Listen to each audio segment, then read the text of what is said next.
Gilgamesh es formidable, escribió a finales de 1916 Rainer Maria Rilke. Considero que se encuentra entre las mejores experiencias que le pueden suceder a una persona. Me he sumergido en él y en estos fragmentos verdaderamente gigantescos he experimentado medidas y formas que pertenecen a las obras supremas que jamás haya producido la mágica palabra. Bienvenidos al Club Dalroy. Estamos aquí, aparte de la profesora Victoria Hernández, que es la que nos ha leído este pasaje de Rilke, que yo desconocía absolutamente y que me ha encantado, que es también subdirectora del grado de Humanidades de la UFV y una grandísima amiga, una contertulia obligada para hablar de literatura en general. Y luego tenemos disfrazado de académico, con corbata y con traje, al capitán Dalroy, que como todo el mundo sabe pues se dedica a la fenomenología de la religión y por lo tanto debería venir más con una camiseta de Iron Maiden y unos pantalones vaqueros, también que tengo serían esos, lo propio. sí. Y venimos a hablar precisamente sobre, yo creo que está bastante claro por el texto que nos ha leído Victoria, sobre el Gilgamesh. Bueno, está claro por el texto de que vamos a hablar del Gilgamesh, pero tampoco está claro porque estás tú aquí y tú eres el hombre que siempre habla de Tolkien y lo sacas para... Entonces yo espero que hoy no salga Tolkien, vamos a hacer ese esfuerzo, pero sé que va a salir. Entonces también... En honor a la claridad solamente te pido, ¿hablamos de Gilgamesh, de Gilgamesh o de Gilgamesh? Como porque quieras. En este rato ya te he escuchado decir los tres. Gilgamesh. Gilgamesh. Venga, yo voy a hablar de Gilgamesh y de...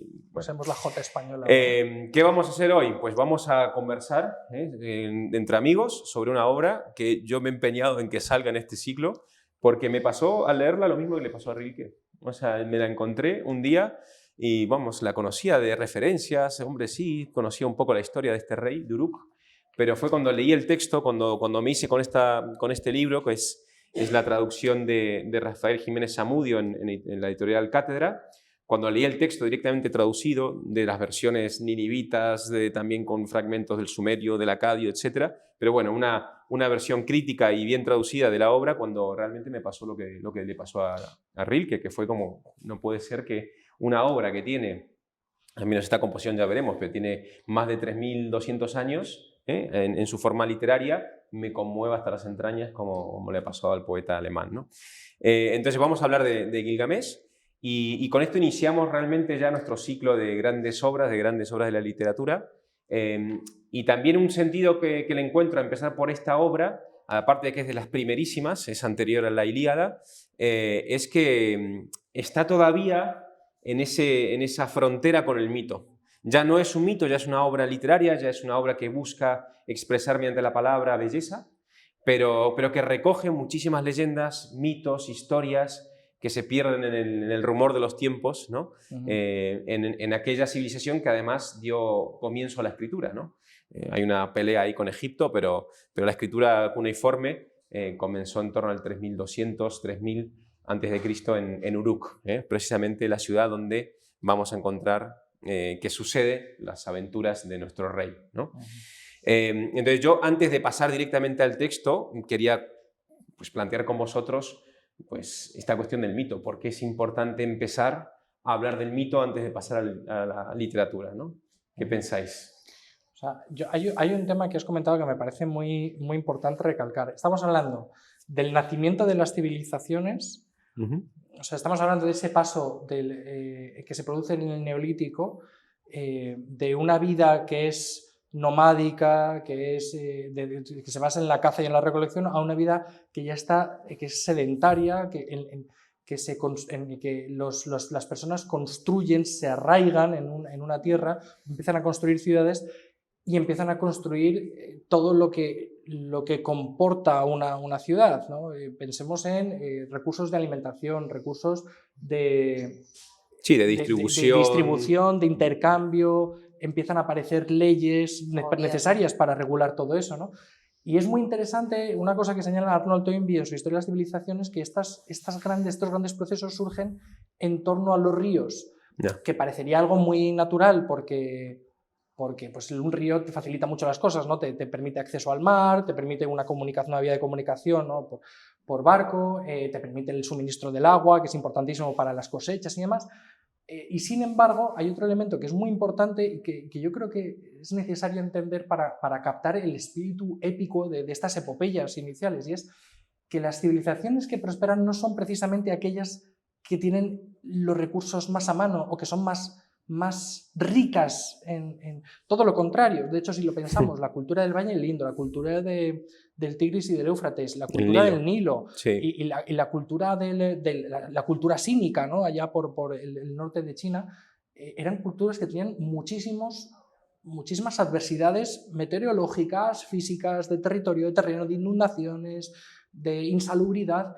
Y estas son precisamente las que prosperan y no otras posibles civilizaciones en otros lugares mucho más sanos. ¿Por qué? Porque precisamente estas condiciones adversas son las que exigen que el ser humano ponga en marcha su capacidad, su originalidad, su energía para crear civilización, para crear herramientas, para crear cultura, para precisamente ser capaz de domar esas fuerzas de la naturaleza, ¿no? Para ser precisamente capaz de alguna forma de controlar. Y en torno a ese ejercicio gigantesco civilizatorio del control de las energías naturales, surgen las grandes civilizaciones y surgen también las grandes historias.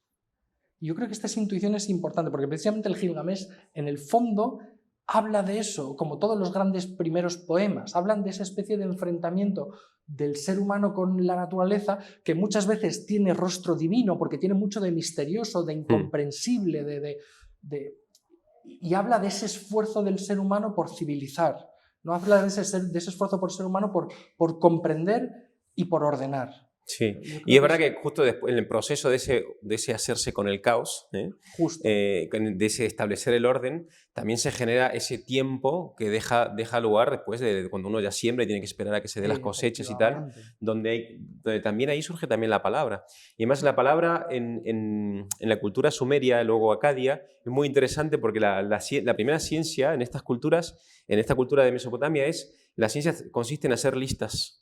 En poner palabras, ¿no? Hacer listas de pájaros, listas de tipos de vegetación, listas de reyes, la famosa lista del Real Sumeria, tal, ¿no? Es listas, porque claro, poniendo palabras a las cosas es una forma también como de cosmizarlas, ¿no? De hacer mundo. Entonces con la palabra se hace mundo, y lo mismo pasa en Egipto, aunque en Egipto también tiene la curiosidad de que es performativa, la palabra crea realidad, la palabra es mágica, ¿no? Que también eso sería un tema interesantísimo para hablar. Pero aquí en Mesopotamia, en este origen de estas historias que tiene que ver con ese control sobre el mundo, sobre la cosmización del mundo, la aparición del mundo, que van a dar siempre de origen como primera instancia los poemas o los mitos cosmogónicos. Aquí en Mesopotamia, como os digo, pues es donde vamos a encontrar a nuestro rey. A nuestro rey que además, es verdad que la obra que vamos a trabajar, ya lo contaremos o lo contamos ahora, elabora estos materiales, estos rudimentos de palabra del comienzo de una versión literaria. Ya es otra cosa, ya no es un mito. Pero el mito tiene ese poder para mí cósmico de hacer, ¿no? De que la palabra funda realidad. Es muy llamativo, además, que asistimos a una de las primeras creaciones, si no la primera creación literaria con carácter puramente estético, poético, ¿no? Pero que realmente remite, como decía Santiago, a algo todavía muy primitivo, ¿no? Y efectivamente, cómo tuvo que ser el momento en el que este miembro de la Sociedad Bíblica Inglesa repara en que lo que aparece en la tablilla es el mito del diluvio, ¿no? Pero realmente estas cuestiones que podían haber pasado por generaciones innúmeras de ancestrales, de repente se escriben y pasan a ser otra cosa nueva, se reconfiguran y así se quedan solidificadas por el resto, ¿no? Y podemos decir que quizá ya dejan de ser mito porque ya tenemos un registro, algo que era intangible o que solamente pertenecía al tesoro de la memoria, de los vates que volvían a repetir estas canciones en momentos además muy determinados del año y que hacían revivir, reactualizar esa realidad a la que remitían, que esto es precioso, ¿no? de repente quedan congeladas para el resto de la eternidad, ¿no? Y de qué forma los que pasan a un lenguaje que además no es como el egipcio, efectivamente, porque la escritura egipcia se basa en el ideograma, al final estamos viendo una representación pictórica de la realidad, sino que el nivel de abstracción es tan grande que los que inventan este alfabeto sumerio son capaces de plasmar los sonidos y los conceptos en unos signos que, si no tenemos la clave, son imposibles de codificar. O sea, a mí esto me parece un alarde de la inteligencia humana, que no solamente ha sido capaz de salvar las catástrofes medioambientales, por utilizar una palabra actual, de la inundación de los ríos, de los seísmos, de las sequías, de las plagas, sino que ha ido mucho más allá y ha sido capaz de reflexionar sobre su propio pensamiento, creando un sistema totalmente arbitrario como es el alfabeto. A mí esto me parece espectacular, espectacular, y sobre todo no solamente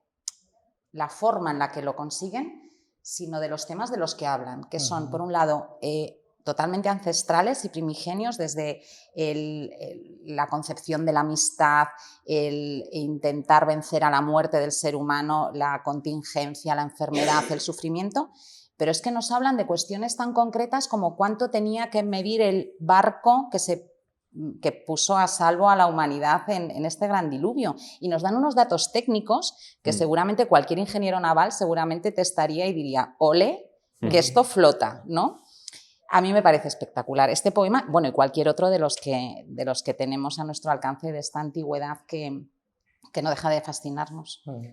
Y otra cosa interesante que hay que considerar antes de meternos en faena con el contexto y tal es cómo llegan estos poemas a nuestras manos y cómo deben ser leídos, porque claro, una tentación muy frecuente o muy habitual es que un poema de estas características o un texto en general solamente tiene como 2 o 3 funciones, ¿no? Una que es la diversión, otra que es el estudio, y a lo mejor, si estamos metidos en un ámbito religioso, pues otra que es de índole ritual o de índole litúrgica, ¿no? Pero claro, este texto en ese sentido puede resultar un poco confuso porque no encaja muy bien en ninguna de estas 3, a pesar de lo que Victoria tiene toda la razón del mundo, que nos aporta información, nos aporta datos. Sería absolutamente cretino acercarse al Gilgamesh como si fuera una especie de libro de ciencia, no lo es, o una especie de libro de historia, no lo es ni pretende serlo. Pero también es bastante tonto intentar coger este libro como si fuera una novela contemporánea o moderna, no lo es. Y además es casi, podría decir que es como lo contrario, porque una novela moderna pretende divertir, ¿no? Es decir, pretende generar un entretenimiento que te aparta temporalmente de tu vértice para generarte una distracción, para generarte un respiro, para generarte... Y sin embargo esta literatura, el canto del Gilgamesh o la Ilíada o la Odisea o incluso el libro de los muertos en Egipto pretenden todo lo contrario, no es divertir, es que recuperes el vértice, ¿no? Es volverte a señalar qué es lo importante para ti como ser humano y para nosotros como parte del pueblo de Ur, que somos descendientes de estos héroes que de alguna forma nos han generado una identidad y nos han enseñado, nos han mostrado una forma de relacionarnos con el mundo, con Dios y con los demás. Bueno, de hecho, yo creo que justamente el Gilgamesh es como en la obra ejemplar para mostrar esto. Justo. O sea, este carácter de orientación que tienen los mitos, de orientación existencial, claro, de situarte en el mundo. Ahora que hablabas de los ríos al principio, hablando de esto de Toin Vital, que me ha encantado. Ahora yo estuve en Egipto, entonces estuve navegando por el Nilo, y ahí el Nilo lo que te muestra también es que es un río que es como un eje, es como un axis mundi de una civilización. Al final es el punto en el espacio fundamental para orientarte, ¿no? O sea, es lo que corta la homogeneidad del desierto, lo que lo parte y lo que trae la vida y toda esa simbología que tiene el Nilo con los ciclos y tal, de los ciclos de los crecimientos anuales y tal. Pero aparte, sobre todo, a mí me impresionó esa marca de orientación que te da. Y lo mismo tiene la palabra. La palabra también sirve para orientar y para cosmizar en el sentido de situarte en el mundo y que no estés perdido. Y los mitos lo que nos cuentan es, oye, estás en lo del caos hay una posibilidad de vida. ¿Cómo? Pues adentrándote mediante la palabra en el conocimiento de la realidad. Y esta es la... Tengo que hablar de Tolkien, aunque no lo ha hecho Javier, porque efectivamente Tolkien habla mucho de los mitos también. Y ahora que estabas hablando de la diferencia entre este tipo de epopeyas y la novela, que sí que tienen que ver, pues que pertenecen al género narrativo y poco más, decía algo que es precioso al hilo de lo que comentabas. La novela, la ficción, como la comprendemos hoy en día, necesariamente lleva al lector a suspender el juicio, más que el juicio, la incredulidad, ¿no? Este pacto de suspensión de la incredulidad con el autor para realmente entrar en ese mundo en el que todo es coherente y verosímil, ¿no? Y que realmente pues, creamos que un coche pueda volar, ¿no? Bueno, esto es algo bastante al alcance de la mano, pero bueno, ya me entendéis. Y hacía la gran diferencia con respecto a los mitos, que en este caso no es necesario suspender la incredulidad porque realmente nos hablan de nuestras verdades más profundas, ¿no? Y cómo está conformado el hombre. Y que realmente lo que preocupaba a personajes como pueden aparecer en nuestra epopeya son los mismos problemas que nos siguen preocupando en nuestros días, ¿no? Y al hilo de esto, en las charlas que tenían Luis y él, dice Luis, comparando el mito con la alegoría, ¿no? Dice, un mito apunta al reino que cada lector frecuenta. Se trata de una llave maestra. Aplíquese a la puerta que se desee. Esto es invención sana y cuidadosa que manifiesta a cada paso la interpretación llevada a cabo por la mente del autor. O sea, me parece precioso que este mito, en este caso, es esa llave que se puede aplicar a la puerta que necesitemos en cualquier momento, ¿no? Separándolo un poco pues, de todas estas historias ficcionales que nos evaden, sin que sea una evasión tampoco dañina, pero sino que realmente nos abren la puerta a la verdad más profunda. Sí, me encanta esto del mito como llave, ¿no? No sé si queréis comentar alguna cosa más, pasamos al texto.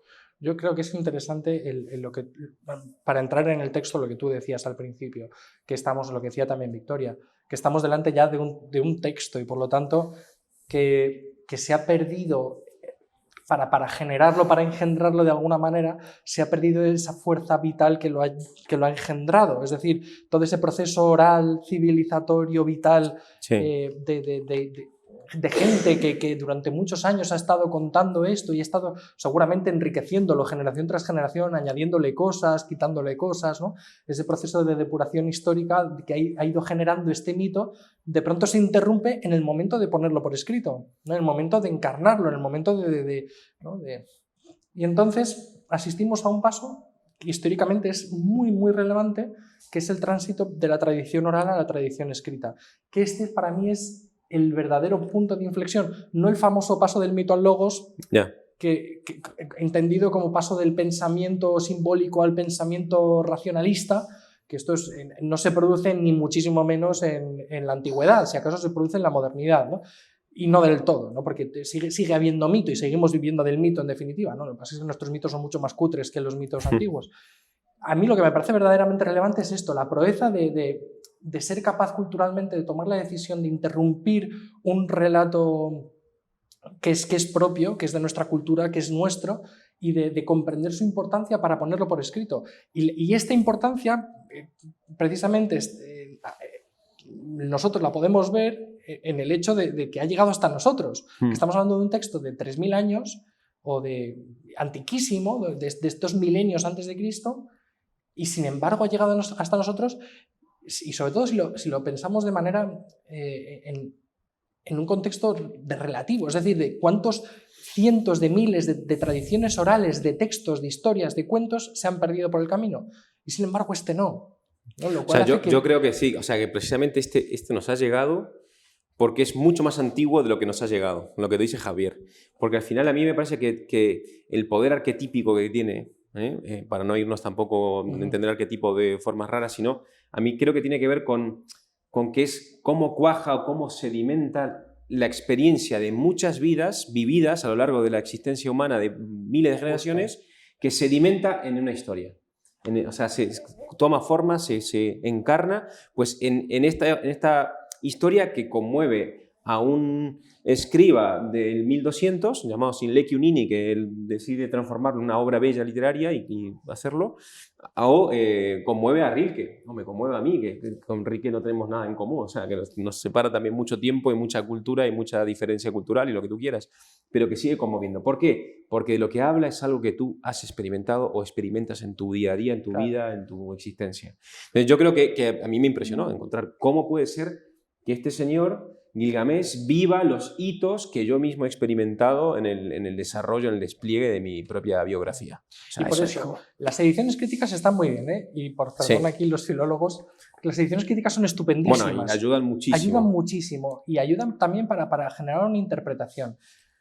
Pero tampoco hay que dejarse llevar un poco por la trampa del ¿cuál es la influencia del Gilgamesh en el Génesis? Yeah. Genial, ¿no? O ¿cómo podemos saber que hay una tradición común entre este texto sumerio y este otro texto griego porque tratan los mismos temas? Y tú dices, a ver, no, es que a lo mejor la cuestión es distinta. A lo mejor es que estamos hablando de lo que tú decías, de que son seres humanos que comparten humanidad y que por lo tanto comparten una estructura antropológica y comparten unas preocupaciones vitales y comparten una forma de relacionarse con el mundo que emerge de maneras obviamente culturalmente distintas, pero que emerge en todas estas obras. Entonces, por supuesto que hay un diluvio universal en el Génesis y por supuesto que hay un diluvio universal en la tradición sumeria. Y si de pronto encontramos un diluvio universal en la tradición símica, pues tampoco nos llamará la atención, porque en el fondo no se trata de una historia emparentada, no se trata de un tema compartido culturalmente, se trata de un reclamo a un problema que es mucho más fundamental y que tiene que ver con la crisis que supone la relación entre Dios y entre el hombre y Dios en un proceso culturalmente avanzado, ¿no?, de la civilización. Y yo creo que esto es lo que exige el Gilgamesh, que no nos acerquemos a él con unas gafas como especializadas de lector crítico, sino que tratemos de comprenderlo como seres humanos, como un texto que reclama nuestra humanidad, que exige que pongamos en juego nuestra humanidad, que yo creo que es tu forma de leerlo. No, y yo creo que es el sentido que tiene este ciclo. O sea, aquí no venimos a sumar más páginas a las maravillosas investigaciones filológicas y técnicas y arqueológicas de estas obras, sino decir, oye, ¿por qué merece la pena contárselo a mis hijos, que yo se lo cuento por la noche, o comentarlo y leerlo junto con los alumnos? Por esta razón. ¿Qué tiene que decirme a mí hoy? Exacto, claro. Pero es que fijaos si es actual este pasaje concreto que acabas de mencionar del diluvio, que hace 3 semanas hemos asistido a uno. Justo. ¿De acuerdo? O sea, cuestiones que podemos pensar, no, pero esto solo les pasaba a estos pobres sumerios que no tenían canalizados los ríos. Ja.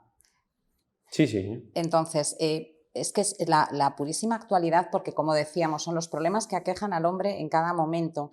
El dolor por la pérdida de un amigo, el amor no correspondido y cómo esta diosa monta en cólera cuando Gilgamesh le da calabazas. O sea, hay realmente una cantidad de pequeños motivos temáticos que son pues el pan nuestro de cada día y el problema fundamental del hombre a lo largo de los milenios, no ya de los siglos ni de las décadas, de los milenios, y me parece de una actualidad y de una frescura preciosa.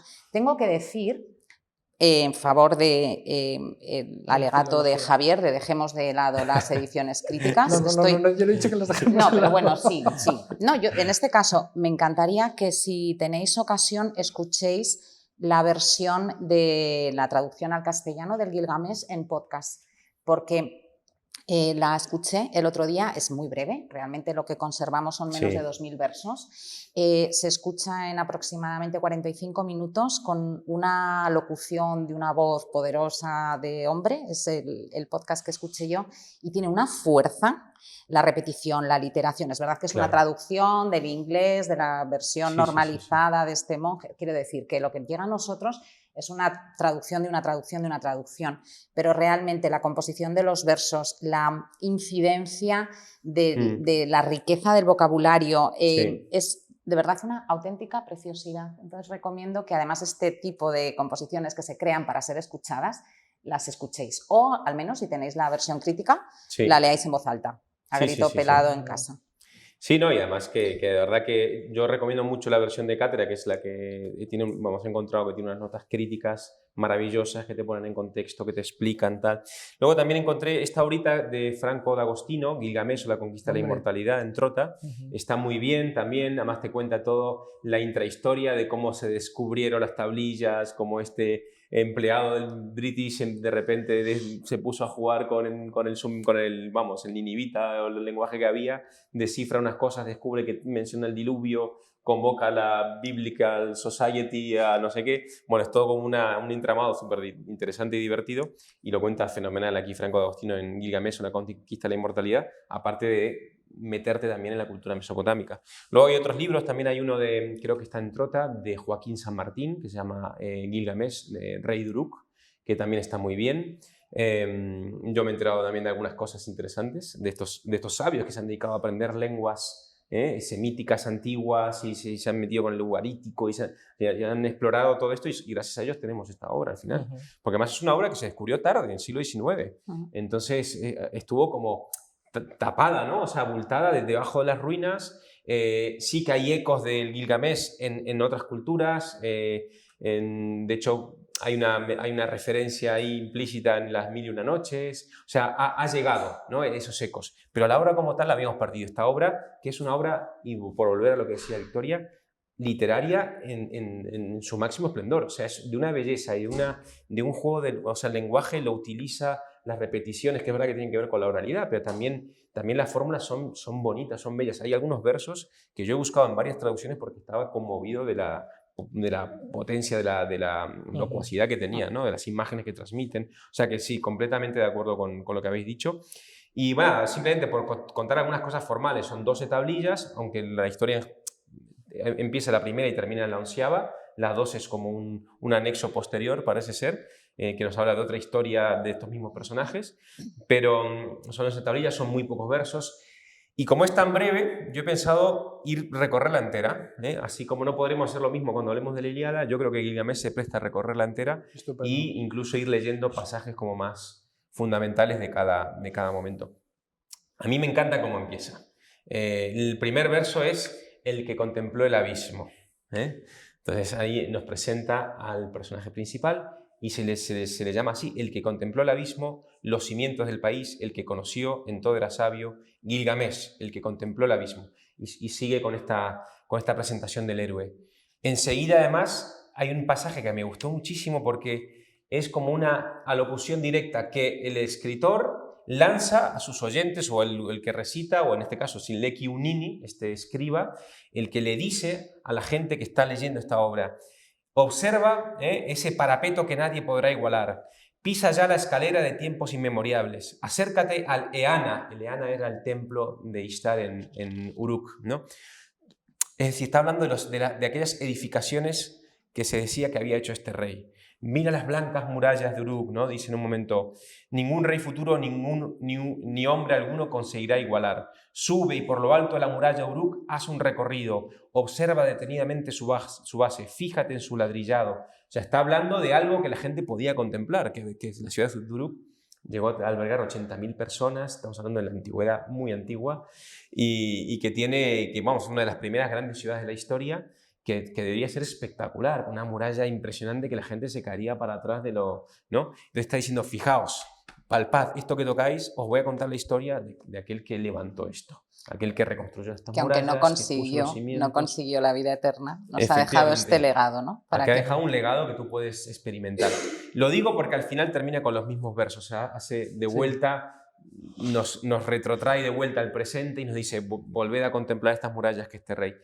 Pero, y ahí viene lo interesante, cuando después de presentar al rey y de hablar de él presentarlo como un ejemplo, como un héroe, como un rey sabio, de hecho termina esta presentación fantástica y positiva: él, enaltecido por encima de los reyes, heroico portento de hermosura, aguerrido vástago de Uruk, búfalo que embiste, marcha al frente siendo el primero y detrás marcha siendo protección de sus hermanos. Es un dique poderoso, protección de sus tropas, corriente irrefrenable que abate murallas de piedra. Es decir, nos traslada del presente, ahora nos dice, bueno, al origen de la historia. Y vemos a este rey yendo el primero frente a sus tropas, fuerte, valiente, aguerrido, los siguen los suyos, vence a sus enemigos, abate murallas. Pero sin embargo, no siempre fue así. Y ahí es cuando comienza la historia, que dice, bueno, pero es que este hombre, que ahora reconocemos por sus obras que era tan maravilloso, ojo, porque al comienzo, dice la historia, era distinto. ¿Cómo era este hombre? Pues era un tirano, ¿no? Dice, por el corral de Uruk andaba él, de un lado para otro. Se mostraba superior por su fuerza. Cual un búfalo, erguida estaba su cabeza. No tiene rival alguno, y ni estas están sus armas. Y dice luego, en el pasaje número 66, ahora nos detenemos, en el juego de la bola eran alzados sus camaradas. Aterrorizados sin razón se hallaban los jóvenes de Uruk. No deja libre Gilgamés hijo alguno a su padre. Día y noche se muestra arrogante y violento. Gilgamés, rey de cuantiosas gentes. Él es el pastor de Uruk, el redil. No deja libre Gilgamés hija alguna a su madre. Y dice más adelante, de la hija del guerrero, de la prometida del joven, sus lamentos estaban escuchando las diosas. ¿Vale?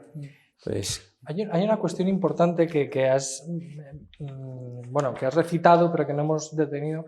Gilgamesh está emparentado con los dioses. Sí. ¿No? O sea, es hijo de Uruk y luego es el amamantado de Lugalbanda, que es un rey heroico mitológico también. Y esto es genial porque habla de cómo desde el principio el hombre se comprende a sí mismo como no Dios, pero emparentado con Dios, como una especie de personaje que está en una frontera, en una situación límite entre el mundo y lo que está por encima del mundo. Claro, para nosotros que vivimos en esta sociedad tecnocientífica, ultramoderna, postmoderna, yo qué sé qué, pues claro, natural, si tenemos móviles y si tenemos de todo, pero esta gente se dedicaba a pastar, a llevar a las vacas a pastar, a cultivar, a construir murallas y poco más. Es decir, que la civilización llegaba hasta donde llegaba, ¿no?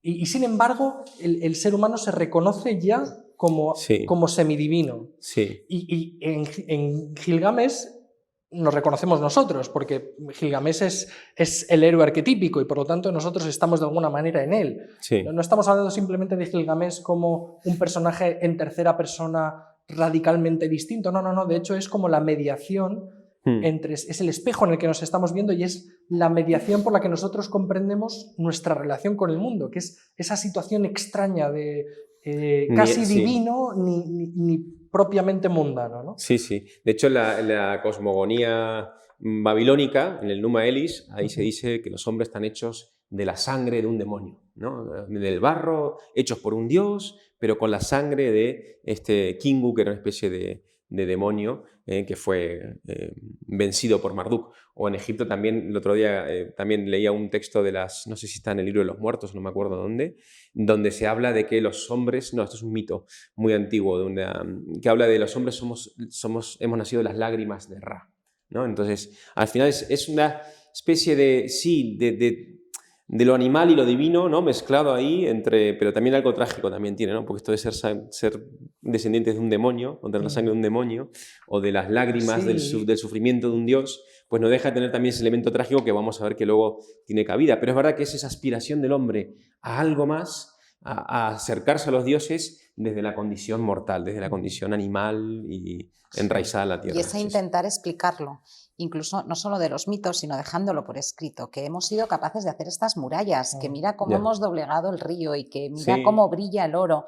Y además en esta introducción que hace el escriba, es precioso porque muchas veces mencionamos este juego de espejos que hace Cervantes con el manuscrito encontrado y es que este sacerdote también, Cervantes no conoció Gilgamesh seguramente porque no se había descubierto todavía las tablillas, pero es el mismo recurso que utiliza este sacerdote. Y si vamos a la piedra angular y abrimos el cofre, encontramos la tablilla de lapislázuli y empieza a leer la historia. Bueno, y además para darle verosimilitud también y para adentrarnos y...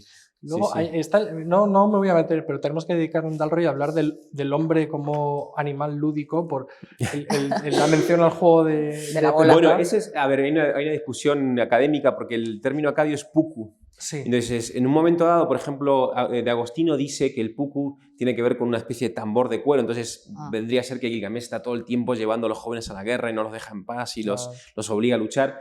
Pero luego ahí parece más bien que lo último que yo he leído, por ejemplo, de Joaquín San Martín o de la propia introducción de Rafael Zamudio, hablan más bien de que el puku sería algo así como una especie de polo iraní o de juego de hockey sobre hierba, ¿no? Una cosa por el estilo, donde se le pegaba una pelota con un palo, con un mango muy alargado y tal.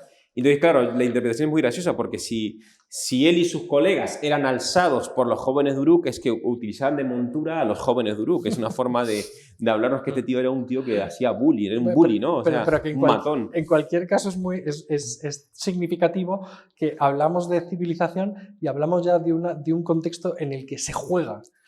Y eso sucede también en la Ilíada, ¿no? En la Ilíada hay juegos. Y no es que tú digas, bueno, se los inventaron. Son sagrados, además.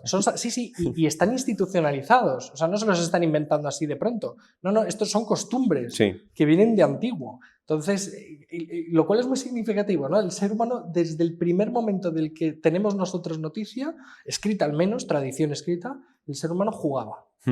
Y esto da para otro al menos el ser humano varón. ¿No? La bola, al fútbol, a la Champions. Sí. Aquí, y de hecho, a ver, que es una tragedia, porque este es el señor, este es el rey, el que debería ser el pastor, ¿no? Uruk se compara a un redil de ovejas, ¿no? Entonces, el que debería ser el pastor, que es un típico título de los reyes semitas, ¿no?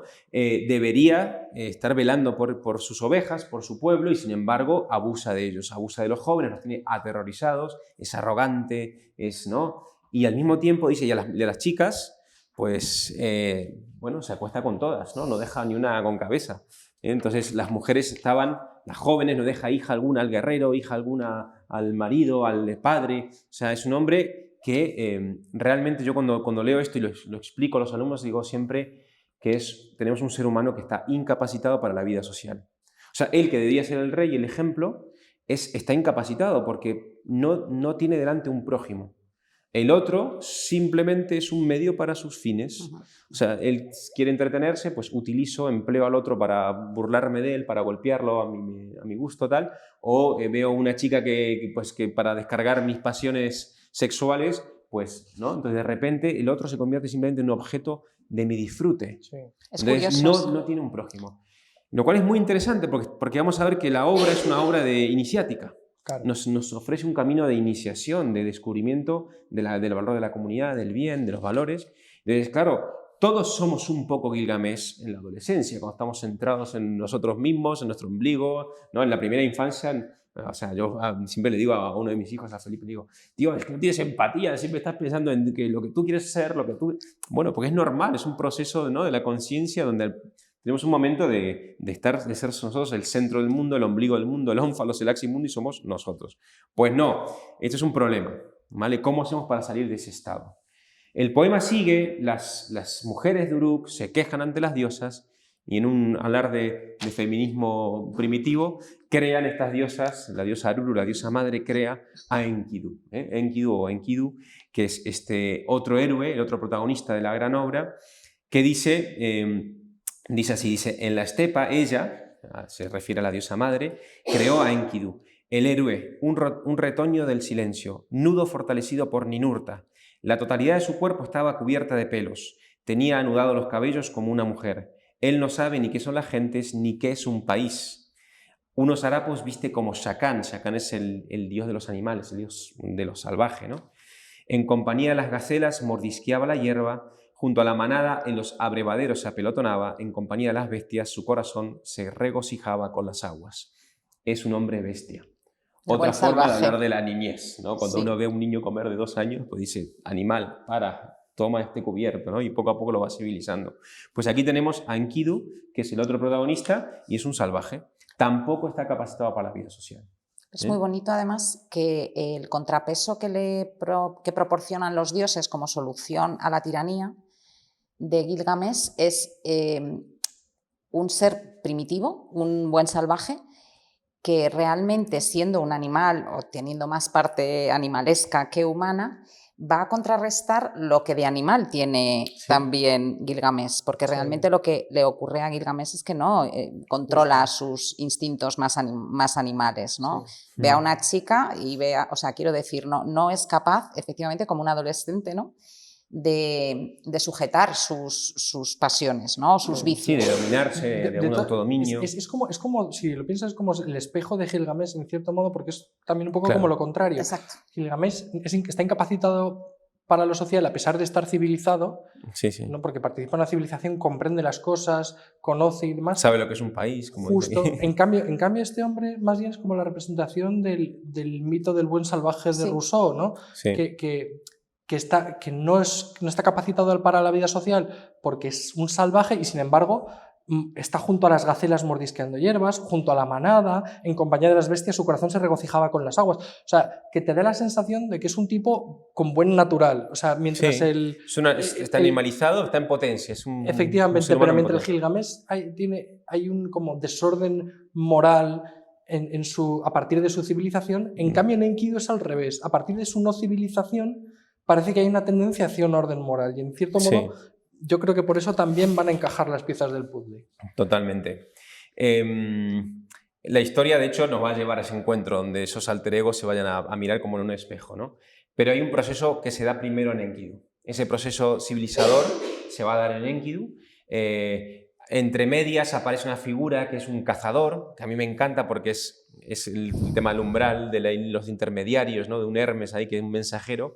Porque es un cazador, que los cazadores, claro, no hay que imaginarse aquí a un señor de la nobleza con un rifle y un elefante en sus pies, sino más bien a un trampero, a un tío que malvive, que duerme ahí lo salvaje, que está a medio camino entre lo salvaje, lo desconocido, lo caótico y la ciudad. Entonces, que tiende sus trampas y luego vende sus pieles de ardilla ahí en los mercados. Entonces, es una persona que habita en los dos mundos.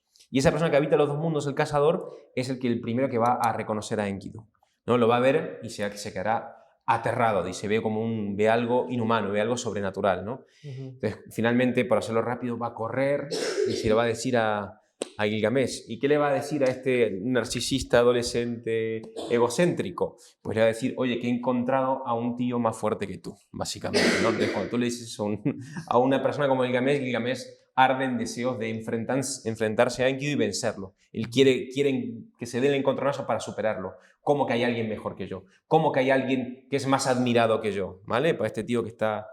Entonces ingenia una trampa para Enkidu y es: voy a atraerla a la ciudad, porque si está en lo salvaje yo no puedo ir allí ni no lo voy a encontrar. ¿Cómo haré para...?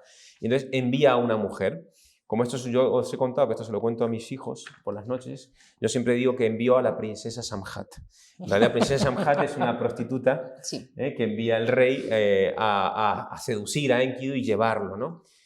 Probablemente tenga que ver con algún rito de la prostitución sagrada que existían allí, en el templo de Ishtar, además, de Ishtar y tal.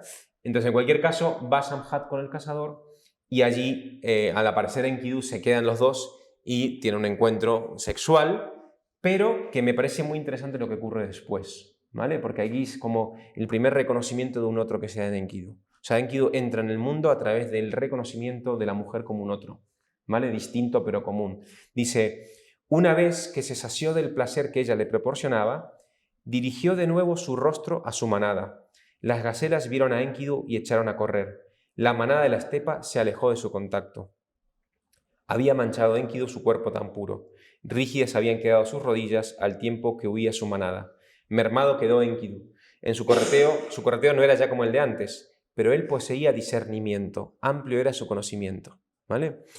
A mí me parece esta escena muy chula porque me recuerda mucho al Génesis. Adán también está perdido, está solo con los animales. Le ha puesto nombre, ¿no? Se conoce ese momento, pero se siente solo, no ha sido reconocido como un yo en cierto sentido, le falta un tú. Y ese tú se lo da Eva, ¿no? Que sale de su costado. Aquí se produce algo parecido. Enkidu es un animal, está perdido allí hasta que conoce a Samhat. Hasta que la conoce, y además que la Biblia también conocer es encontrarse con la mujer, pues aquí la conoce y descubre que él ya no pertenece al mundo de lo animal, sino que él está en otro estadio, ¿vale? Por eso esto de poseer discernimiento, amplio era su conocimiento.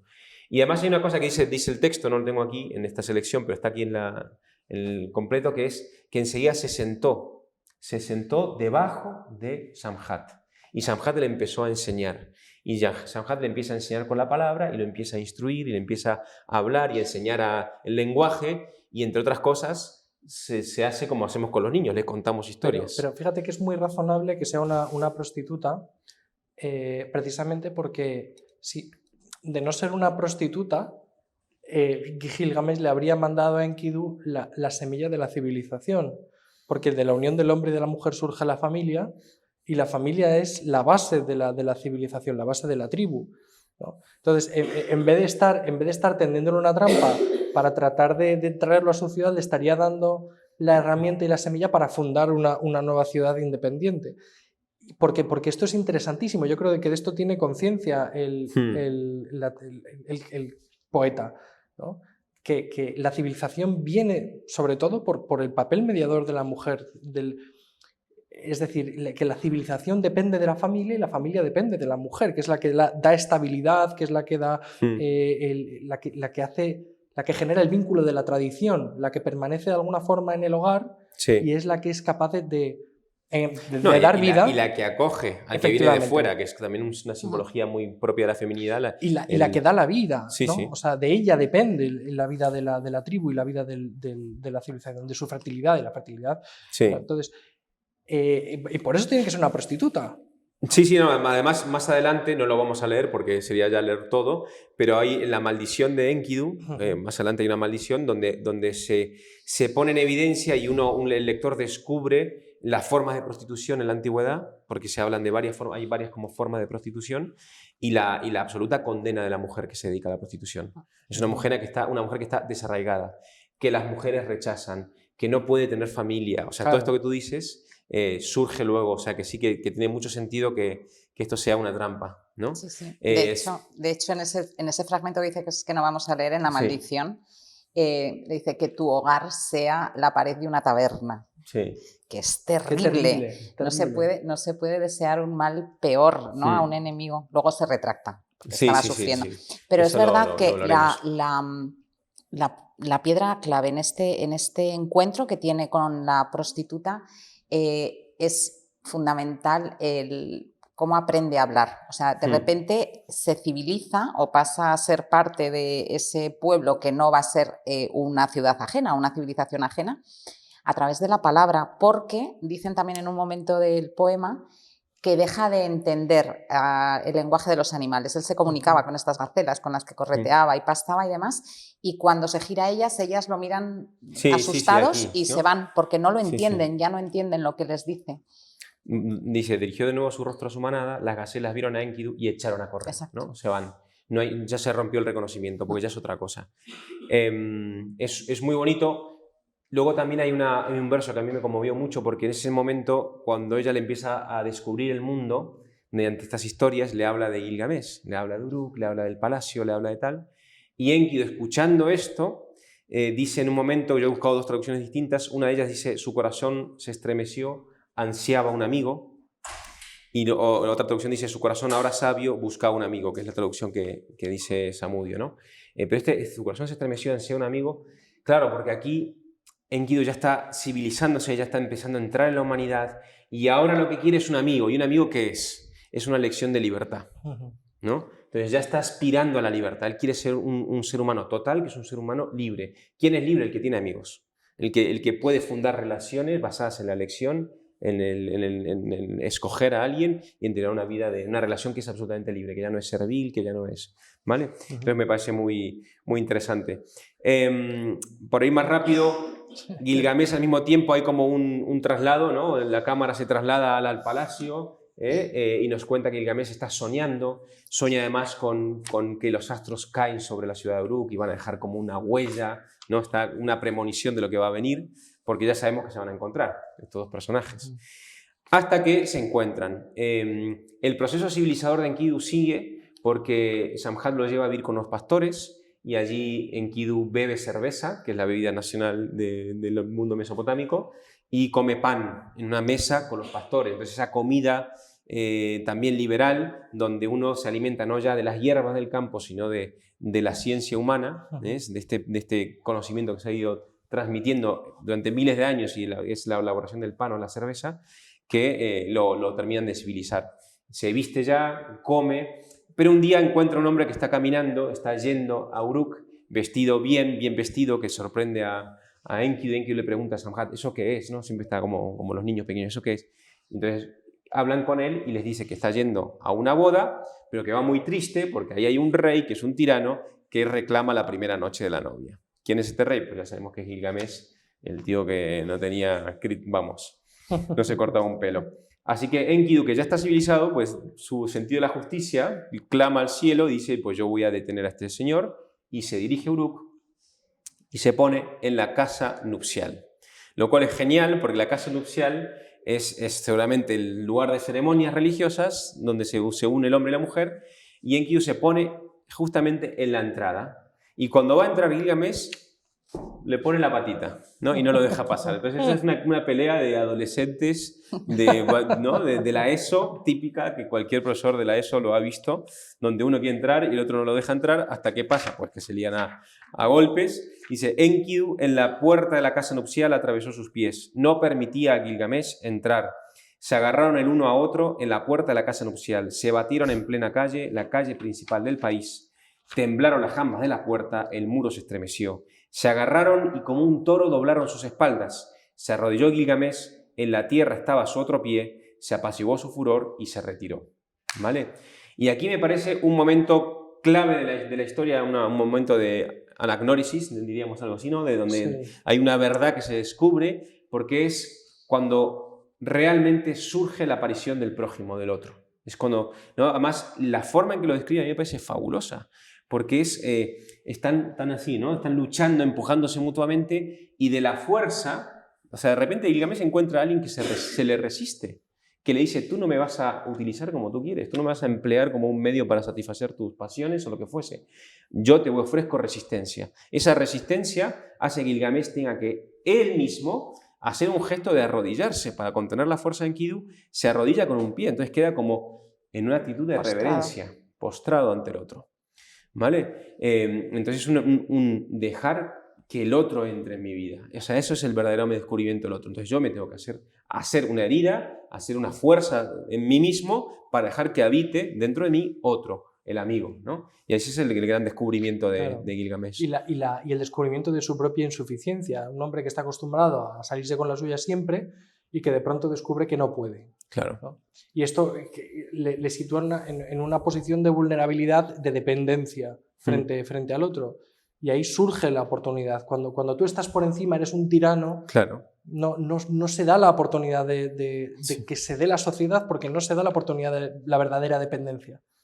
En cambio, cuando tú reconoces, porque lo descubres, que hay alguien más fuerte que tú, que hay un otro que te frena, que te pone límites, claro. Entonces descubres una oportunidad para esa dependencia. No se deja manipular, no se deja efectivamente, ¿no? Cosificar, objetivar. O sea, es una resistencia que aquí aparece física, pero que entendemos que es una resistencia espiritual a la... Y con todo lo que supone, porque claro, si tú lo piensas, que esto también es muy del proceso de iniciático y de maduración, que pensamos que somos el ombligo del mundo, como tú decías, que estamos en el centro, que nosotros nos cocinamos nuestra propia vida, nosotros somos los maestros de nuestro destino, y en la vida adulta una buena parte de ese proceso de maduración consiste en captar, aceptar e integrar la estructura del don. Lo que sustancialmente somos hechos, más que hacernos. Claro. Y esto es un momento de profunda crisis y de profunda revelación, es el momento de conversión. Claro. Que de hecho, más adelante vamos a ver que inmediatamente supone el reconocimiento. Inmediatamente de partir ese reconocimiento, pues Gilgamesh se va triste y va a Enkidu, le da un abrazo, le dice, tío, seamos amigos, y ya se empieza el colegio. Pero ¿no? es que Enkidu, siendo tan animalesco como nos lo presentas al principio, es el primero que descubre esta necesidad, esta vulnerabilidad que te proporciona al final el amor, su corazón. Ahora sabio, buscaba un amigo, al final esta libertad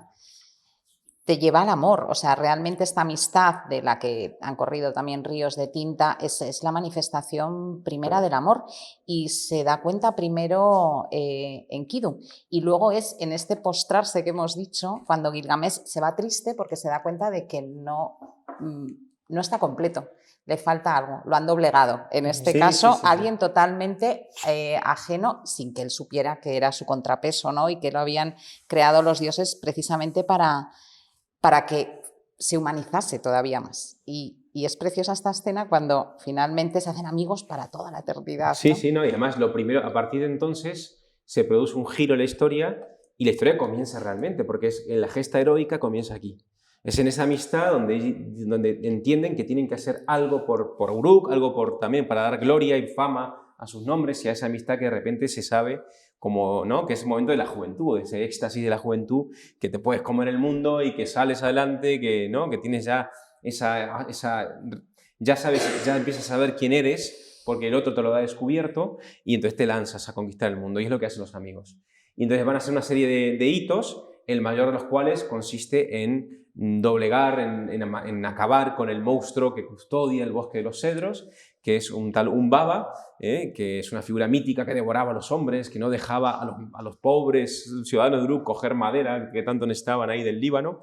Entonces, bueno, pues abren una ruta hacia el Líbano, que también es un mito etiológico del camino, y llegan hasta Umbaba, derrotan al monstruo, y ahí en esa especie de hemos conseguido ensanchar los límites de lo humano, que es lo que hacen los héroes, marcan un récord de las Olimpiadas, o sea, ensanchan las posibilidades de lo humano. Al vencer Umbaba, pues sucede el primer acto de Ibris, ¿no? de que el hombre se olvida que también está hecho de sangre de un demonio o de tierra y cree que es un dios, ¿no? Porque en ese momento comete un sacrilegio a Enkidu y tala el árbol más alto del bosque. Y es que ese bosque era el jardín privado de los dioses, ¿no? Allí estaba la montaña sagrada, donde el Olimpo de los dioses de Mesopotamia, y entonces, de alguna manera, comete un sacrilegio en el jardín de Enlil y de Anu y de todos estos dioses del mundo de Uruk, ¿no? ¿Y qué pasa? Bueno, pues para compensar esto, fabrican una puerta que probablemente la gente podía contemplar en la época que leía el texto, que envían al templo de Enlil, ¿no? Entonces el templo de Enlil, la puerta del templo de Enlil habría sido tallada por estos dos héroes en compensación por ese acto de sacrilegio, ¿no? Vuelven los héroes, ya después de muchísimos trabajos, vuelven hechos polvo, tal, y se produce una cosa muy interesante, que es que la gente los recibe como héroes que son, quieren celebrar una fiesta, y el señor Gilgamesh, o Gilgamesh, va a su palacio, se pega una buena ducha, se deja pipí cucú, ¿no? Como decimos en Argentina, se deja hecho un pincel, y cuando sale frente al palacio, normalmente en el mundo de Mesopotamia, está el gran templo. En el caso de Uruk es el templo de la diosa Ishtar, la diosa de la fertilidad, la diosa del amor, la diosa de las pasiones, la diosa de la sexualidad. Y entonces, bueno, es una mujer además muy enamoradiza, que tiene muchas historias trágicas amorosas, y pues ella se enamora del rey, allí viéndolo tan perfecto, en pleno esplendor de su juventud, y le dice a Gilgamesh: ven aquí, sé tú mi esposo, tiene como un rapto, le ofrece el mundo, le dice que va a gozar como ningún hombre ha experimentado el amor, y Gilgamesh entonces se da el lujo de despreciarla.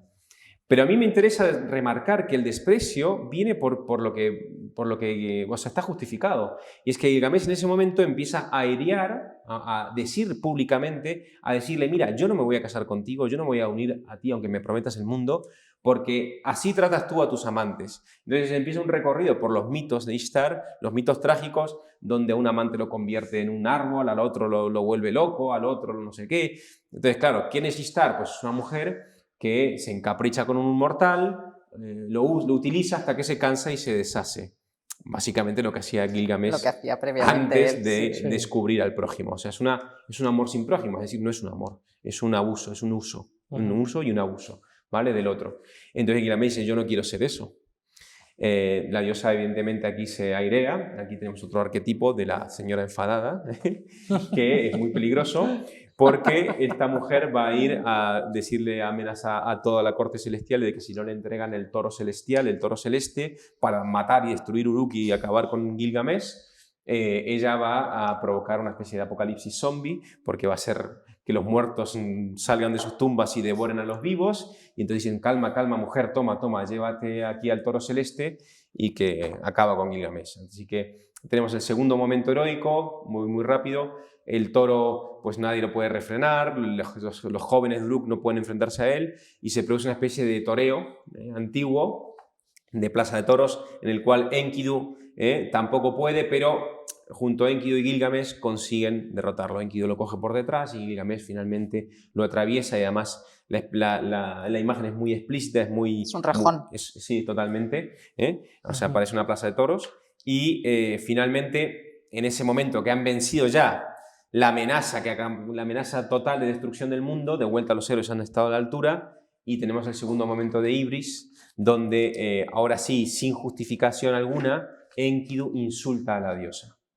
¿Vale? La insulta, le dice que si la coge le va a hacer lo mismo que le ha hecho al toro, y bueno, la cosa se desmadra un poco, y sucede ya el clímax de la historia, uno de los grandes clímax que tiene, que es que al día siguiente Enkidu enferma y pasan unos días y Enkidu muere, ¿no? Ahí es en ese momento de la enfermedad, del sufrimiento, es cuando Enkidu maldice su suerte, y echa unas maldiciones terribles a la gente, a todos los intermediarios que habían constituido su historia, porque maldice al cazador, primer intermediario, maldice a Samhat, segunda intermediaria, y maldice a Gilgamesh.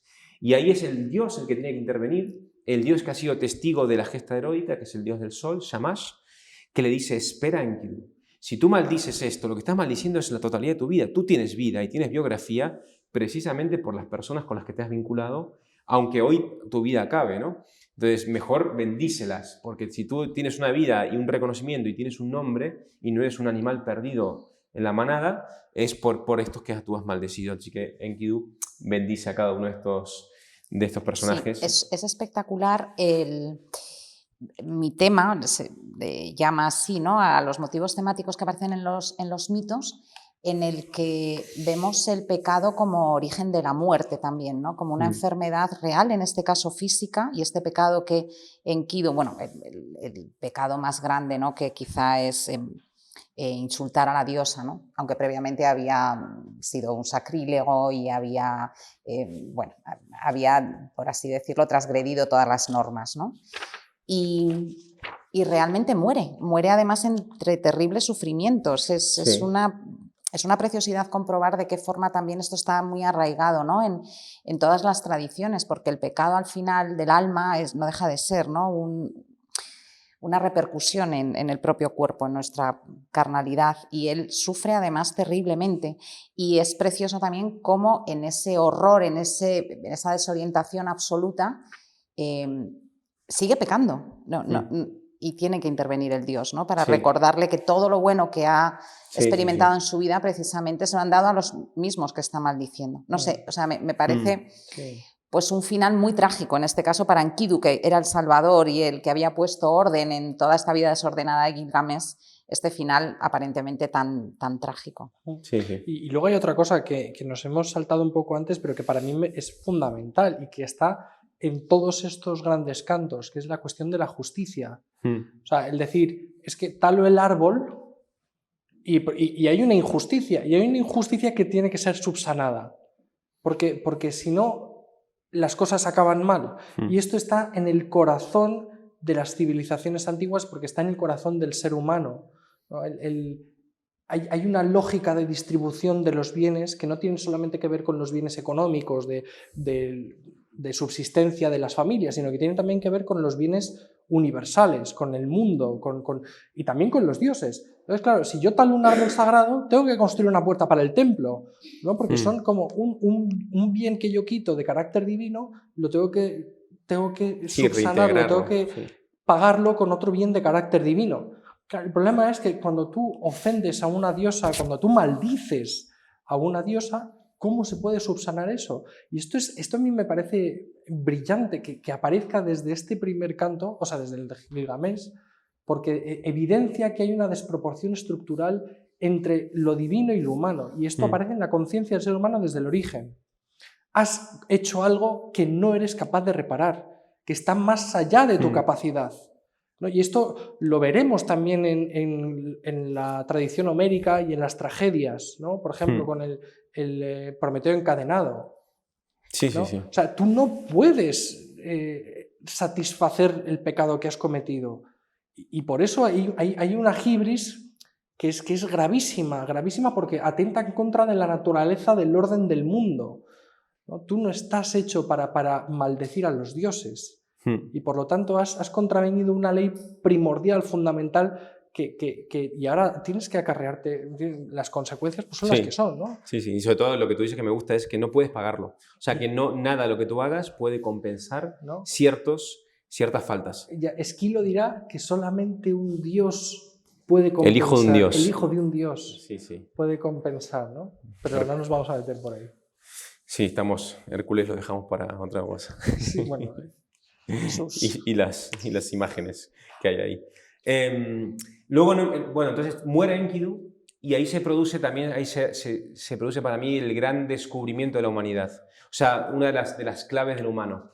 Y es el canto del lamento de Gilgamesh. Que a mí yo cuando lo leo me dan ganas de cantarlo, ¿no? Porque es que es tremendo.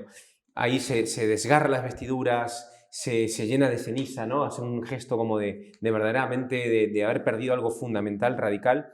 Y empieza un lamento que es muy largo, yo voy a leer simplemente algunos fragmentos, dice: que las sendas, Enkidu, del bosque de los cedros, te lloren noche y día, que te lloren las cumbres de montes y colinas, plañen las praderas como tu madre, que te lloren el boj, el ciprés, el cedro, en cuya espesura tantas veces nos habíamos introducido con decidio rojo, que te lloren el oso, la hiena, la pantera, la onza, el ciervo y el chacal, el león, el búfalo, el venado, la cabra montés, el rebaño y los animales de la estepa, que te llore el sagrado río Ulaya, por cuyas riberas tantas veces altivamente anduvimos, que te llore el puro Éufrates, cuyas aguas de los odres tantas veces hemos ofrendado libación, que te llore el campesino sobre su surco, el cual ensalzará tu nombre con una dulce tonada campestre. Oídme, jóvenes, oídme a mí, oídme, ancianos de Uruk, oídme a mí, también yo por Enkidu, mi amigo, lloraré. Y luego hay una frase que a mí me conmueve, porque es como si lo cogiera de la solapa al muerto, ¿no? Al amigo muerto, le dice: ¿qué es ahora ese sueño que de ti se ha apoderado? Te me quedaste inconsciente y ya no me escuchas. Y a mí esto me parece un momento culminante de la poesía, de la lírica, de no sé cómo llamarlo, porque tiene algunos ecos con la elegía de Ramón Sige, o sea, con poemas más nuestros, porque me parece que es la descripción perfecta de lo que es la muerte. La muerte no es solamente un hecho biológico, sino es el derrumbe de un mundo de relaciones, de una red de relaciones que de repente ha perdido todo, ¿no? Y por eso humaniza los espacios que han compartido los amigos. O sea, el hecho de que le digan a los animales que lloren, que hagan un gesto propiamente humano, que le diga al río, que le diga al camino, es decir, el mundo es mundo por la presencia del amigo, de repente se ha transformado en otra cosa. O sea, ha quedado iluminado, ha quedado colorido, sino que es un espacio vacío, homogéneo, neutro, profano. Todo tiene o sea, como que hay un mundo en la medida que ahí han transcurrido vidas, han transcurrido relaciones que le han sentido, ¿no? A mí me recuerda mucho esto a una frase que hace suya Julián Marías cuando murió su mujer, una frase de García Lorca que dice, ¿no? Yo ya no soy yo ni mi casa es ya mi casa, ¿no? Claro. Es esta idea de que mi casa es ya mi casa. Ha muerto la parte de Enkidu que también contemplaba el río, que también cazaba animales, que también... O sea, lo que habían hecho juntos, la vida compartida, ya no es mundo, sino la muerte amigo. no es un mero proceso biológico, Exacto. La muerte es mucho más trascendente, implica que algo que llenaba infinitamente todo ese espacio de sentido, de pronto ya no está. Sí, y por lo tanto hay un vacío que es de significado, que es mucho más profundo, que es mucho más radical. Y esto además, es lo que está experimentando. Nos habla también de que verdaderamente lo que hace cosmos, lo que cosmiza realmente es el amor, o sea, lo que realmente hace que el mundo sea mundo y no simplemente un mecanismo en el cual uno, ¿sabes? O sea, lo que hace habitable el mundo es eso, es la relación, es el querer que tú existas, ¿no? O sea, el querer que tú estés. Pero y lo que es precioso, si nos damos cuenta, es que este contrapeso que era Enkidu en un principio del poema para humanizar a Gilgamesh, lo consigue realmente cuando muere. Cuando muere Enkidu, él se da cuenta de todo el recorrido que habían hecho y llora realmente. Y llora y se lamenta y se rasga las vestiduras y se cubre de ceniza. Y aquí comienza realmente su proceso, bueno, esto lo vamos a ver ahora a continuación, de aceptar que es realmente un hombre. ¿Qué es ser realmente un hombre? Pues ser realmente un hombre no solamente es amar, sino también sufrir, tener límites que te proporciona ese amigo que es el otro, en el que te miras, en el que te reflejas, al que añoras, y al que lloras, y sobre todo aceptar, como veremos posteriormente, que eres humano porque además eres finito y vas a morir, ¿no? Y esto es, yo creo que precioso este momento, no solamente porque poéticamente es súper potente, sino porque realmente es el corazón del poema. Gilgamesh finalmente se ha humanizado, es decir, Enkidu ha cumplido su misión dando la vida por él, ¿no? El dolor, el sufrimiento y luego el descubrimiento de la muerte a través de la muerte del amado. O sea, eso es, o sea, si tú no amas, no sabes lo que es la muerte. O sea, sí, vale, un hecho, pero no tiene esa elocuencia, ¿no? Bueno, aquí el cambio de Gilgamesh es radical, se arrancaba sus rizados cabellos y los arrojaba, se quitaba con violencia sus espléndidas galas. Al final de repente aparece, como luego aparecerá Odiseo a la vuelta a Ítaca, ¿no? Como un vagabundo, como una persona que está completamente fuera de, ¿no? De hecho, está merodeando fuera de la ciudad, la gente no lo reconoce, parece que es un loco, o sea, no viste con sus galas, ya no es el rey, es un hombre que está perdido. Que eso es un peligro también, cuando uno queda en una especie de coma sentimental ante la pérdida, ¿no? O sea, todavía no ha hecho el duelo que le permite reintegrarse al humano. Está ahí.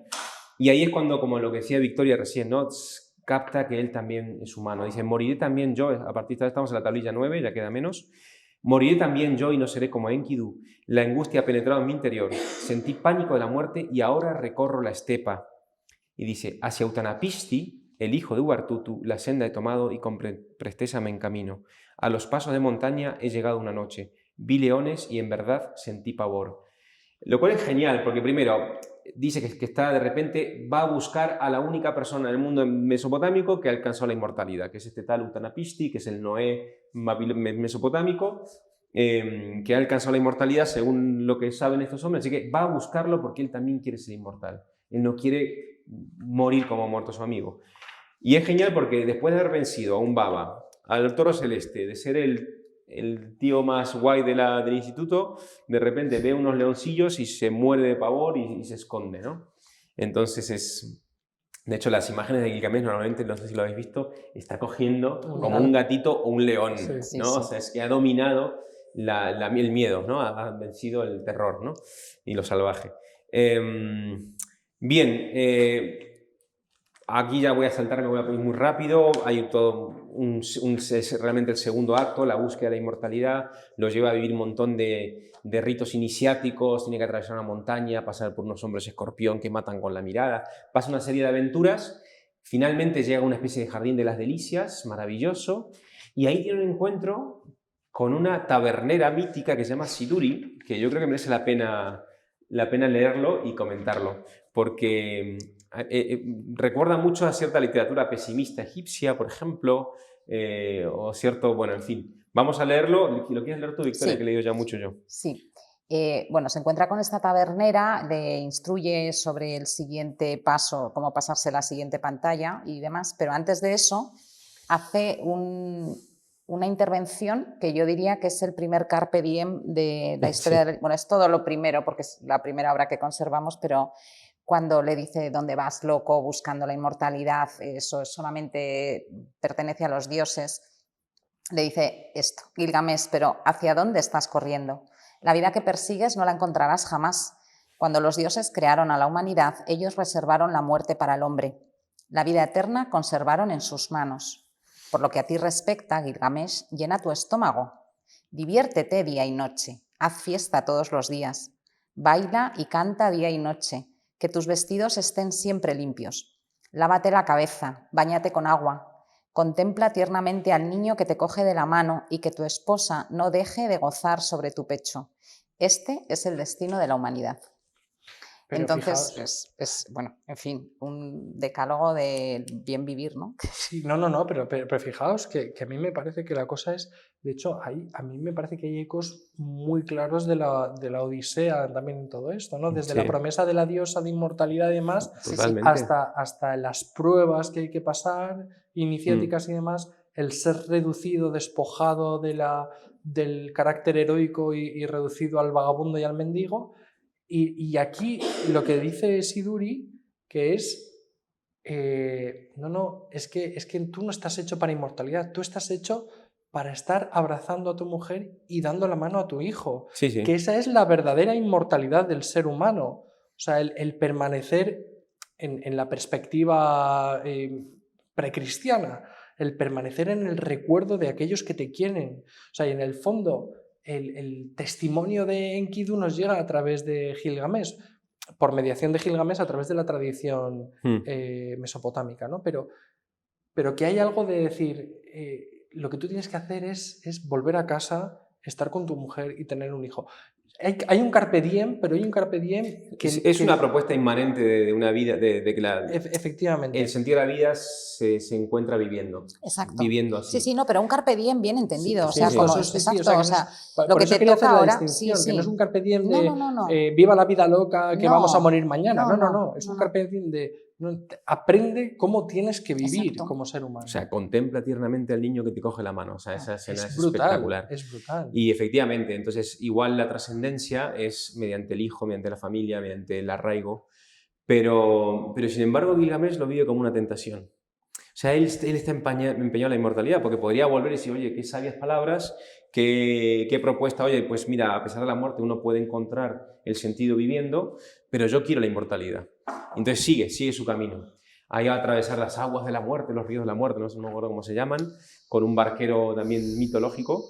Y finalmente llega a encontrarse con esta persona que había sobrevivido al diluvio universal, que es Utnapishti.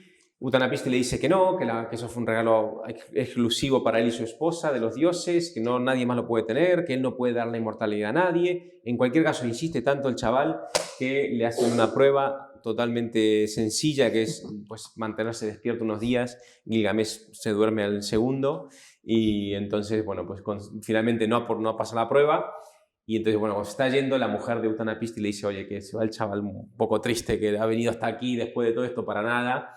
Y entonces Utnapishti le dice, mira, no te puedo dar la inmortalidad, pero te voy a decir dónde está una planta que concede una especie como de eterna juventud, donde ya por lo menos no vas a sufrir los achaques de la vejez y tal. Y entonces nuestro amigo Gilgamesh irá en una barca, se atará unas piedras a los pies, se lanzará al fondo del mar, cogerá la planta, volverá y ya vuelve Uruk. Y a mí una cosa que me encanta es que en ese momento Gilgamesh, cuando tiene la planta, lo que piensa es, voy a llevársela a los ancianos de Uruk. No es, me la voy a quedar para mí, sino vuelvo a casa y se la daré a los ancianos, ¿no?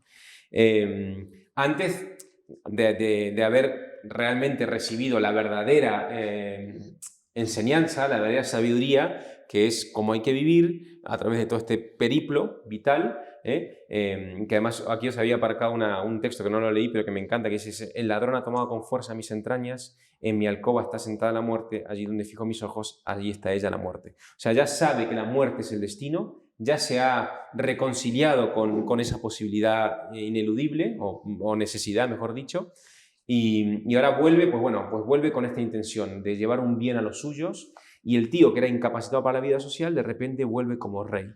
Vuelve como un rey justo, como el rey que va a construir las murallas, como el rey que todo el mundo recordará como el mejor de los reyes, ¿no? Es verdad que de camino pasa algo, que esto también es muy típico de los mitos, y es que vio una poza Gilgamesh cuyas aguas estaban frías antes de llegar a Uruk, se metió en su interior y se da un baño en las aguas. Una serpiente olió el perfume de la planta, sigilosamente subió y se llevó la planta. Al partir dejó allí su escamosa piel, ¿no? O sea, el hombre pierde por un descuido, aquí se queda dormido Gilgamesh y la serpiente, no sé si también tiene un eco semítico importante, se roba este regalo de los dioses y finalmente vuelve con las manos vacías.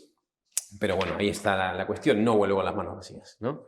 Vuelve hecho un hombre sabio. Vuelve hecho un hombre sabio. Que yo creo que era el último aprendizaje, que el hombre tampoco está hecho para la eterna juventud, claro. y que hay también un saber vivir la senectud y que hay una dignidad en la senectud, ¿no? Que es una cosa que hemos olvidado también un poco hoy en día, sí. Y que sin embargo era tan importante y tan clara para las tradiciones antiguas. A fin de cuentas, en la incapacidad de la senectud está también un poco la condición de la reflexividad, la oportunidad del ver la vida desde otra perspectiva que enriquece a las siguientes generaciones. Sí, sí, sí. ¿No? Entonces yo creo que hay también hay un apunte sí, de hecho, que es interesante. Ese poner en valor a los ancianos también, ¿no? O sea, ese recordarse, pensar primero en ellos, ¿no? Como aquella autoridad, como aquellos que son el sustento también de la sociedad. Y como no puede ser, vuelve a casa, que esto es un tema que pasamos por alto, pero que es fundamental e importantísimo. O sea, el camino es volver al origen, ¿no? Efectivamente. Vuelve a casa y finalmente consigue lo que desde el principio pretendían los dioses conseguir, y es que fuese un buen rey, ¿no? Deja de ser un tirano, reconstruye la ciudad y gobierna durante muchísimos años. Dicen en esta lista que comentaste antes que más de 126 años de reinado. No sabemos exactamente cómo se medían entonces los años, pero me parece pues es un reinado largo y seguramente justo y para ser recordado, que al final es ni más ni menos que el objetivo final de Gilgamesh, vivir eternamente. Y que hoy, aquí, 19 de noviembre de 2024, estemos hablando de este señor que reinó en el tercer milenio, cuarto milenio antes de Cristo, yo creo que es meritorio, ¿no? O sea, lo hemos recordado y es inmortal. Gilgamesh es inmortal, aunque sea a través de las líneas de unas tablillas en una escritura totalmente arcana. Y me parece pues un milagro más de la literatura y de la poesía y no sé. Y es inmortal también en otra forma, que es en la vida de todos los seres humanos, que precisamente reproducimos a propia escala pues todo el rito que se describe en este mito, ¿no? Este rito iniciático de maduración, de descubrimiento del otro, de descubrimiento de la muerte, de los propios límites, de la vulnerabilidad. Y de la necesidad de dar sentido a la propia vida. De luchar también, por expander lo humano. O sea, es que es un arquetipo, al final, es un arquetipo de la vida. Al final, por eso me parece como no es un mito, pero sería el mito ejemplar, ¿no? O sea, ¿no? O sea, aquí el monomito de Campbell, por ejemplo, vamos, yo creo que simplemente leyó esto y escribió una obra, pero tal cual. Ya está, ¿no? El camino del héroe, al final yo creo que en ningún otro lugar se ve mejor que aquí, y superando por mucho el monomito. Y queda la pelota botando para hablar de Homero. Exacto, porque nos ha dejado muchas pistas, muchas miguitas, ¿no? Para ir recogiendo. Homero ya es para mí la exaltación de esto y mucho más, ¿no? Aquí está muy enfocado, es verdad, que solamente en el drama de la vida humana, y yo creo que Homero incluye el drama de la vida humana y incluye también la historia de un pueblo y incluye también muchas cosas más. Bueno, y el hexámetro, además, que eso sí que es para hablar un rato largo. Así que nada, nos vemos en la próxima, en la Ilíada. Y ha sido un placer. Muchas gracias. Muchísimas gracias.